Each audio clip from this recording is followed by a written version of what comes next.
Sabarimala rope way നിർമ്മാണ പ്രതിസന്ധി നീങ്ങുന്നു. പദ്ധതിക്കായി ഏറ്റെടുക്കുന്ന വനഭൂമിക്ക് പകരം റവന്യൂ വകുപ്പ് ഭൂമി വിട്ടു നൽകും. 4.5 ഹെക്ടർ ഭൂമിയാണ് അധികമായി വിട്ടു നൽകുന്നത്. ഭൂമി നൽകുന്നതിനുള്ള നിർണായക ഉത്തരവ് സർക്കാർ പുറത്തിറക്കി.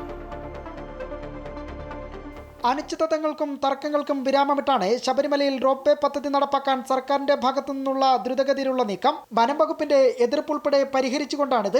പദ്ധതിക്കായി 4.5 ഹെക്ടറിൽ അധികം വനഭൂമിയാണ് ഏറ്റെടുക്കുന്നത്. ഇതിനു ബദലായി കൊല്ലം പുനലൂർ താലൂക്കിലെ റവന്യൂ ഭൂമിയാണ് വനം വകുപ്പിന് കൈമാറുന്നത്. റവന്യൂ ഭൂമിയുടെ ഉടമസ്ഥാവകാശം വനം വകുപ്പിന് നൽകും. ഇത്തരത്തിൽ നിയമ നടപടികൾ സ്വീകരിച്ചുമാണ് സർക്കാർ ഉത്തരവ് പുറത്തിറക്കിയിരിക്കുന്നത്.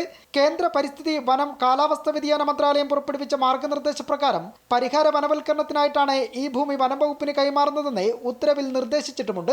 റോപ്പ് വേ പദ്ധതി നടപ്പാക്കുന്നതിലെ തർക്കം പരിഹരിക്കാൻ മന്ത്രിതലത്തിൽ തന്നെ 15ലധികം യോഗമാണ് ചേർന്നത്. പമ്പ ഹിൽ ടോപ്പിൽ നിന്ന് തുടങ്ങി മാളികപ്പുറം പോലീസ് ബാരക്കിന് സമീപം അവസാനിക്കും വിധമാണ് നിർദ്ദിഷ്ട റോപ്പ് വേ.